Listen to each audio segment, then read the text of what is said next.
आपने प्रदेश की बेटियों को जाति के नाम पर एसटी, एससी, ओबीसी बेटियों को बांट दिया। इससे ज्यादा दुर्भाग्यपूर्ण चीज और क्या हो सकती है। कान खुलकर सुन लीजिए, जिस सरकार को कर्मचारियों की बद्दुआ लगी है वो सरकार हिमाचल में कभी रिपीट नहीं हुई है। आप हिमाचल में रिपीट होने के सपने छोड़ दीजिए। 4000 करोड़ रुपए की इकोनॉमी है हिमाचल प्रदेश में सेब की, मगर इस पे कोई ध्यान प्रदेश सरकार का जो है वो नहीं है। ये बहुत शर्म की बात है। लाखों रुपए के फूल फ्लोरिकल्चरिस्ट ने जो है वो पशुओं को खिला दिए। ये पैसा प्रदेश को, चाहे कोई भी सरकार देश में और प्रदेश में किसी भी पार्टी की हो, ये पैसा हिमाचल प्रदेश को मिलना उनका अधिकार है। That this जन मंच, as we have stated earlier, also has become a झंड मंच। बजट पढ़कर तो हमको ऐसा लगेगा जैसे हिमाचल प्रदेश से सुहाना राज्य और कोई हो ही नहीं सकता।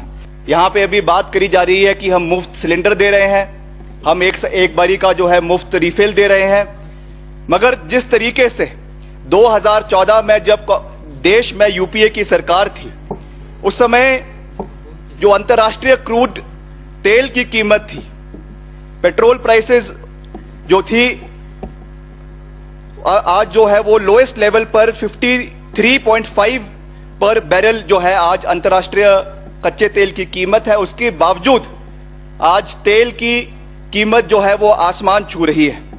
प्रदेश की अगर हम बात करें, पिछली बारी कोविड काल के पहले हमने एक प्रश्न लगाया था कि कितना बेरोजगारी प्रदेश के अंदर है। 14 लाख का आंकड़ा उस समय सरकार की ओर से दिया गया था, which I believe today has crossed the 20 lakh mark in Himachal Pradesh. It is a matter of shame for all of us कि आज बेरोजगारी का आंकड़ा जो है प्रदेश में निरंतर जो है वो बढ़ता जा रहा है। मिसमैनेजमेंट ऑफ फाइनेंसेस की हम बात करें, जो ह्यूज डेफिसिट आज प्रदेश के ऊपर है, जो करीबन 60,000 करोड़ का ऋण आज प्रदेश सरकार के ऊपर है, it is because of the poor management. हालांकि हर बजट में एक शब्द डाल दिया जाता है, prudent fiscal management. I don't understand whether it is the finance department, it is the planning department, और it is the honourable chief minister और the minister sitting in the treasury benches who do not understand the basic meaning of a prudent fiscal policy। ये हमारे लिए शर्म की बात है कि इस तरीके का ऋण हमारा लगातार प्रदेश के अंदर बढ़ता जा रहा है। और साथ ही साथ जनमंच की अगर हम बात करते हैं, हमने पहले भी वो बात करी है, हालांकि वो बजट का हिस्सा नहीं है, but because I want to state that this Jan Manch, as we have stated earlier, also has become a झंड मंच। जिस तरीके से यहां पर अफसरों को बदनाम किया जाता है, अफसरों को, चाहे वो एक्सीएंस है, एसडीओज है, जेईज है, सरासर उनको जो है बदनाम किया जाता है, उनको धमकाया जाता है from the stage. I think it is not something that the people of Himachal Pradesh look up to people sitting, whether they are in the treasury benches और whether they are in the opposition benches. They expect something from us. They haven't sent us here कि हम इस तरीके से लोगों को, अफसरशाही को जो है धमकाएं और इस तरीके से सत्ता का जो है दुरुपयोग करें। आज बजट की अगर हम बात करते हैं अध्यक्ष महोदय, सभापति महोदय, 50,192 करोड़ का जो है ये बजट हिमाचल प्रदेश में माननीय मुख्यमंत्री महोदय ने यहां पे ले किया है। इस पे एक चीज जो माननीय मुख्यमंत्री महोदय ने खास रूप से कही थी कि उन्होंने कंपैरिजन किया था सन 1970 के बजट के साथ, उसको कंपेयर किया गया था कि उस समय केवल 8 या 10 करोड़ का बजट था। आज हम 50,000 करोड़ रुपए का बजट प्रदेश में ले कर रहे हैं। आई डोंट थिंक सो कि उस चीज को हम कंपेयर कर सकते हैं। The inflation at that point in time, उस समय की जो मार्केट मैनेजमेंट थी और आज की मार्केट मैनेजमेंट में जमीन आसमान का फर्क है। जिस तरीके से हमारा ये जो फिस्कल डेफिसिट है ये बढ़ते जा रहा है, I think it is not good science for the state in the times to come. इस चीज पे हमें ध्यान देने की आवश्यकता है। एक ओर से जो है हर चीज पे, चाहे वो कॉर्पोरेशंस है, चाहे वो बोर्ड्स है, पिछले कल ही हमारे माननीय अध्यक्ष, हमारे माननीय सदस्य जगत नेगी जी ने प्रश्न लगाया था कि what is the state of affairs of the various PSUs in the Himachal Pradesh. हमको दुख होता है ये बात देखते हुए कि every corporation in the state every PSU in the state जो है आज घाटे के अंदर चली हुई है, whether it is tourism, whether it is HRTC, whether it is disaster management board. हालांकि जो फिस्कली जो मजबूत हो सकते हैं जो हमारे कॉर्पोरेशंस, वो भी आज जो है वो घाटे के अंदर चले हुए हैं। एग्रीकल्चर में हिमाचल ने जहां पे 6.1% स्पेंड कर रही है, जो टोटल एवरेज देश का है दैट इज 6.3%। रूरल डेवलपमेंट की अगर हम बात करें, Himachal Pradesh stands eight 3.1%, whereas the state average nationally is around 6.1%। और पुलिस रिफॉर्म्स की या पुलिस पे जो एक्सपेंडिचर की हम बात कर रहे हैं, which also includes the various financial grants that needs to be given to the police, which has been brought to light by various members in the opposition, it stands at 3.4%, whereas the national state average is 4.3%. Why I am speaking on this is because I want to show the variation between what has been allocated by our state, that is Himachal Pradesh, and the national average, not of the central government but of the various states in the country, and this is what the real picture is. तो हमको सही picture जो है वो लोगों के सामने रखने का अधिकार भी है और समय समय पर आईना जो है वो प्रतिपक्ष को दिखाना भी चाहिए। 15वें वित्त आयोग की हम बात करते हैं अध्यक्ष महोदय, इसमें मैं जहां धन्यवाद करना चाहूंगा कि हमको 81,977 करोड़ जो है प्रदेश को इस 15वें वित्त आयोग में सैंक्शन किए गए हैं या अभी सिफारिश की गई है, मगर उसमें जो ग्रांट इन एड 46,913 करोड़ की grant in aid Himachal Pradesh को मिली है। मैं इसमें स्थिति स्पष्ट करना चाहता हूं, क्या वहां पे बैठा कोई भी सदस्य ये कह सकता है कि अगर भाजपा की सरकार हिमाचल प्रदेश में या देश में नहीं होती, कांग्रेस की सरकार होती, would this figure have been different? क्या ये फिगर जो 81,977 करोड़ का है, are you trying to say or is the government trying to say that this fund has been given to Himachal Pradesh because of the BJP government in the center and the state? This is absolutely wrong. This is an absolute fallacy. ये पैसा प्रदेश का हक है।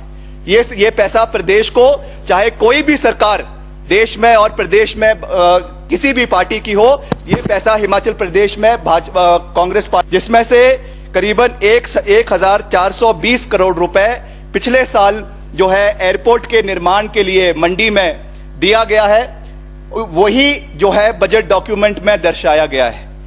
मैं क्या कह रहा हूं, जो पैसा इस ग्रांट इन एड के माध्यम से दिया गया है, the same amount has been shown in the budget document of previous year as money being provided, finances being provided for the upliftment of whether it is the Nagchila airport या आपका जो कुल्लू का एयरपोर्ट है, कांगड़ा का airport है या शिमला का airport है। इसके अलावा तो मुख्यमंत्री जी अभी पिछले 2 दिन पहले जो है वो केंद्रीय वित्त राज्य मंत्री से मिले और प्रधानमंत्री से मिले और अगले पैसे की सिफारिश की गई है। ये आप लोगों को जो है एक झूठ की पिक्चर दिखाने की कोशिश जो है प्रदेश के अंदर की जा रही है, ये बहुत दुर्भाग्यपूर्ण है। सभापति महोदय, नेगेटिव ग्रोथ की मैं बात करना चाहता हूं।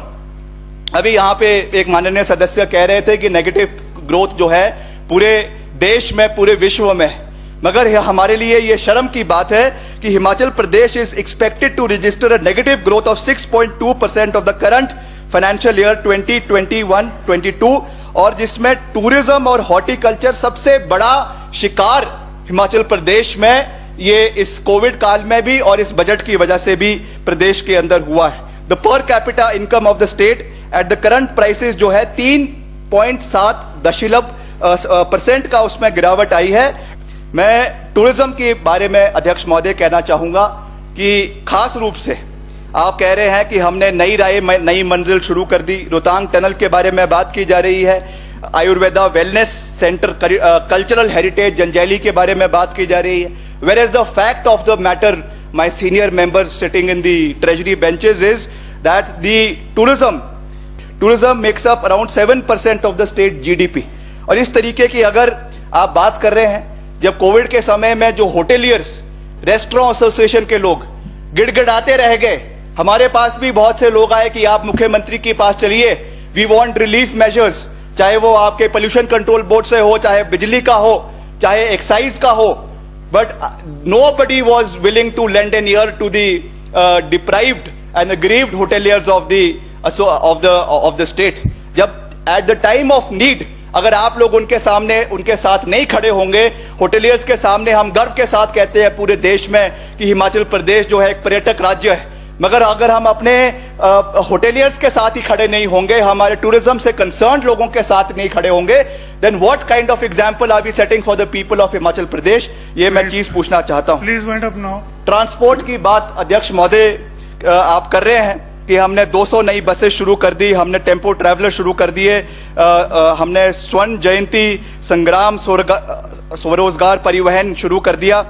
इसमें भी 28% की नेगेटिव ग्रोथ जो है वो इस साल में हमको देखने को मिली है, एज अगेंस्ट 5.6% ऑफ 2018-19। और एग्रीकल्चर की बात करें अध्यक्ष महोदय, एग्रीकल्चर एंड अलाइड सेक्टर में जो कंट्रैक्शन हुआ है 3.1% has resulted due to the decrease of 43% in horticulture production during 2021-22। ये चीज अभी हर्षवर्धन जी ने भी इसको कहा कि हॉर्टिकल्चर पे कोई ध्यान हिमाचल प्रदेश की सरकार का नहीं है। 4000 करोड़ रुपए की इकोनॉमी है हिमाचल प्रदेश में सेब की, मगर इस पे कोई ध्यान प्रदेश सरकार का जो है वो नहीं है। ये बहुत शर्म की बात है। बजट में सुहावने वादे किए गए, फ्लोरिकल्चरिस्ट के लिए कह रहे हैं कि हम उनको मंडियों में लेकर आएंगे, जब फ्लोरिकल्चरिस्ट को लॉकडाउन के समय में सबसे ज्यादा डिमांड आपकी आवश्यकता थी। लाखों रुपए के फूल फ्लोरिकल्चरिस्ट ने जो है वो पशुओं को खिला दिए, because there was no availability of transport उनको जो है फूलों को दिल्ली और चंडीगढ़ पहुंचाने के लिए। आज आप बजट में ये बात कर रहे हैं कि हम उनको मंडियों में लाने की कोशिश करेंगे। ये केवल और केवल जो है एक झूठ का पुलिंदा है, उससे ज्यादा कुछ नहीं है।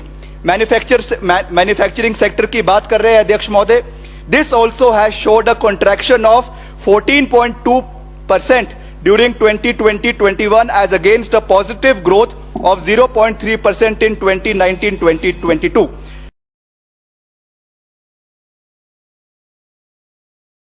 बजट पढ़कर तो हमको ऐसा लगेगा जैसे हिमाचल प्रदेश से सुहाना राज्य और कोई हो ही नहीं सकता। 7000 MOU साइन कर दिए, 96,000 करोड़ की इन्वेस्टमेंट हिमाचल प्रदेश में आ रही है।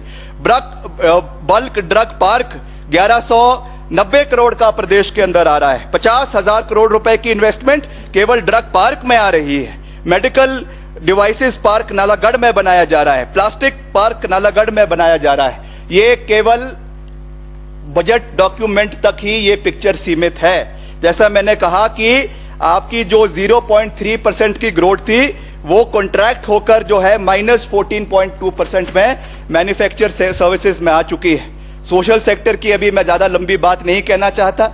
नारी संबल योजना, शगुन योजना, हिमाचल गृहिणी सुविधा योजना, ये सारी योजनाएं एक बारी आप सिलेंडर दे देते हैं, उसके बाद सिलेंडर के लिए कोई पैसा नहीं है।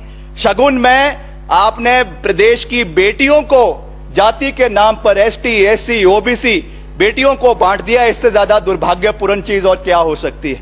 इस सदन में आकर अगर हमको अपनी बहनों को जाति के नाम पे बांटना पड़ेगा, मैं समझता हूं कि ये एक अच्छी सोच जो है केवल पॉलिटिकल माइलेज के लिए या वोट बैंक के लिए जो आपने करी है, दिस इज एब्सोल्युटली अनफॉर्चुनेट।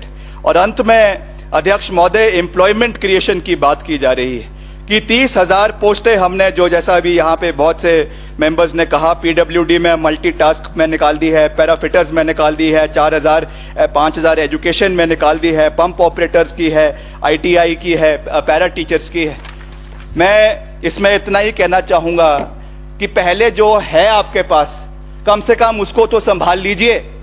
कम से कम जो आपकी 2 से 2.5 सवा लाख जो हिमाचल में कर्मचारी है जिनके बारे में आपने कुछ सोचा नहीं, ओल्ड पेंशन स्कीम का कोई जिक्र नहीं है।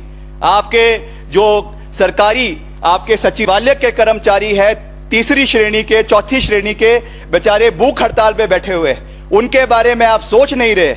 आपको नई चीजें करनी है। एक पुरानी कहावत है कि जेब में से पहले उतना ही निकालना चाहिए या अपनी चादर उतनी फैलानी चाहिए जितने लंबी टांग हो। आपने चादर तो फैला दी, मगर आपको यही नहीं पता कि आपके फाइनेंसिस की क्या हाल है, आपके वित्तीय प्रबंध उसका कैसे हो रहा है, उसके बारे में जो है कोई बात हो नहीं रही है। तो निश्चित तौर से अध्यक्ष महोदय, इन टोटलिटी मैं कोई ज्यादा लंबी बात नहीं कहना चाहता हूं।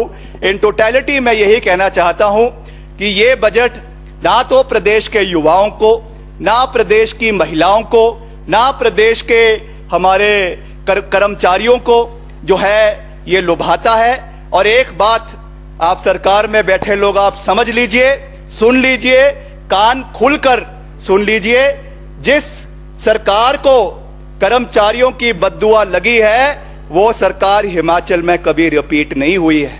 आप हिमाचल में रिपीट होने के सपने छोड़ दीजिए। 25 साल की बात तो बहुत दूर की है। जिस तरीके का अभी धमाका उत्तराखंड में हुआ है, कहीं ऐसा ना हो कि पता चलते अगले कुछ दिनों में यहां पर भी इस तरीके की जो है वो धमाके होने शुरू हो जाए। इसलिए सोच समझकर वही वादे करिए, वही चीज जनता को दिखाइए जो आप डिलीवर कर सकते हैं और जितना आपका बटवा आपको इजाजत देता है।